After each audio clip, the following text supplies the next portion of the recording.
दोस्तों welcome back to our channel Technolex law and technology web series. आज बात करना चाहेंगे डिजिटल एविडेंस के बारे में। जैसे हम जानते हैं कि आजकल बहुत ज़्यादा ट्रांजैक्शन डिजिटल स्पेस में हो रहा है, साइबर स्पेस में हो रहा है। उसी तरीके से साइबर क्राइम भी बहुत ज़्यादा बढ़ रहा है। लेकिन प्रॉब्लम क्या है कि जो कन्विक्शन रेट है साइबर क्राइम का वो 1% से कम है, जबकि नॉर्मल क्राइम का जो कन्विक्शन रेट है 56% के आसपास है। इसका मतलब क्या है कि जो लोग डिजिटल क्राइम करते हैं, साइबर क्राइम करते हैं, उनका बचने का चांस 99% है।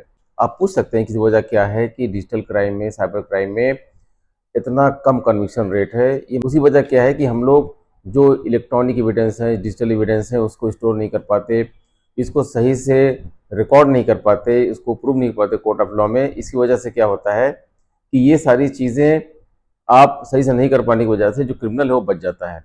इसका मतलब क्या है कि हमको क्या करना है, कभी भी ऐसा कुछ इंसिडेंट हो जाए तो हमारे जो चैट के रिकॉर्ड्स हैं, हमारे कॉल के रिकॉर्ड्स हैं, हमारे स्क्रीनशॉट्स हैं, हमारा मेटा डेटा, हमारे जो भी इस तरह के जो रिकॉर्ड्स हैं, ये ट्रांजैक्शन वगैरह हमारे हैं, सबको हमको सेव करके रखना है कि हमें कभी भी वो अगर केस हो तो हमें कोर्ट में उसको हम एडमिट कर सकते हैं। जो आईटी एक्ट 2000 है, जब फर्स्ट टाइम 17 अक्टूबर 2000 को जब इम्प्लीमेंट हुआ इंडिया में, इसने क्या किया कि हमारा उस ज़माने का जो एविडेंस एक्ट था उसका जो सेक्शन 65 बी था उसको अमेंड किया।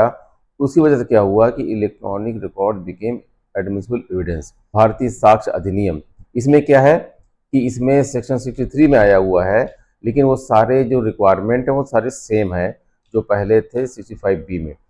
और दोस्तों इसका मतलब क्या है कि आजकल हमारा जो मोबाइल फ़ोन है बल्कि वो विटनेस बन सकता है, क्योंकि एक मोबाइल फ़ोन की वजह से आपकी लायबिलिटी क्रिएट भी हो सकती है और आप जेल भी जा सकते हैं, क्योंकि एक जो फ़ोन है उसके अंदर सारे रिकॉर्ड्स होते हैं।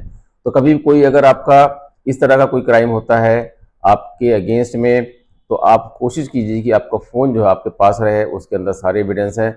और कभी कोई क्राइम अगर कहीं भी हो जाता है तो पुलिस क्या करती है आजकल, पहले आपका लैपटॉप, मोबाइल फ़ोन, आपके सारे कॉल रिकॉर्ड्स, आपके ट्रांजैक्शंस, आपके इलेक्ट्रॉनिक एविडेंस सारा कलेक्ट करने की कोशिश करती है। और दोस्तों आजकल देखा जाए तो मोस्ट ऑफ द जो क्रिमिनल केसेस हैं वो मोबाइल से ही सॉल्व हो रहे हैं, कॉल से सॉल्व हो रहे हैं, क्योंकि आपके सारे जो रिकॉर्ड्स हैं, कॉल के रिकॉर्ड्स हैं, ट्रांजैक्शन के रिकॉर्ड्स हैं, वो सारे आपके मोबाइल फ़ोन में, आपके सर्वर्स में, आपके क्लाउड में वो सारे स्टोर रहते हैं। तो देखा जाए तो आजकल जो रियल में जो फॉरेंसिक एविडेंस है, इलेक्ट्रॉनिक एविडेंस है, डिजिटल एविडेंस है, बहुत ही स्ट्रांग है, क्योंकि ये साइंटिफिक एविडेंस है। ये सही मानों में कोर्ट में बहुत ही पावरफुल होते हैं।